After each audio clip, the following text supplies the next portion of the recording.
যাদের সংসারে শান্তি নাই, 5 ওয়াক্ত নামাজের পরে শুধুমাত্র একটি দোয়া পড়ুন, আল্লাহ সংসারে শান্তি, বরকত, রহমত ও রিজিক এমন ভাবে দান করবেন, আপনার জীবনে আপনি এমন রিজিক দেখেন নাই। আমি কনফার্মলি বলতে পারবো, এটি রাসূল সাল্লাল্লাহু আলাইহি ওয়াসাল্লামের হাদিস। রাসূল সাল্লাল্লাহু আলাইহি ওয়াসাল্লামের হাদিস, নবীজি এই দোয়াটি পড়তেন, কোনদিনও এই দোয়াটি ছেড়ে দিতেন না আল্লাহ নবী সাল্লাল্লাহু আলাইহি ওয়াসাল্লাম। আপনারা করেন না আমলগুলো, শুধু হায় হতাশ করেন। প্রিয় ভাইরা আমার, আমলগুলো আপনারা শোনার পরে শেয়ার করে দিবেন, জানিয়ে দিবেন সবাইকে। এই যুবকেরা, তোমরা এগুলো ফেসবুকে দেখলে শেয়ার করে দিবেন, এগুলো মানুষের কাছে পৌঁছায় দিবা।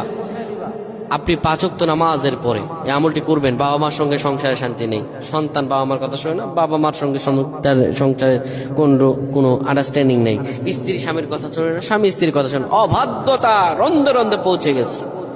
আল্লাহ নবী বিশ্বনবী মুহাম্মদ রাসূলুল্লাহ বলেন, তোমরা যখন নামাজ শেষ করবা, নামাজ শেষ করার পরে আস্তাগফিরুল্লাহ 3 বার, আল্লাহু আকবার 3 বার, এরপরে তোমরা পড়ো শান্তির দোয়া, আল্লাহুম্মা আনতাস সালাম ওয়া মিনকাস সালাম তাবারাকতা ইয়া যাল জালালি ওয়াল ইকরাম।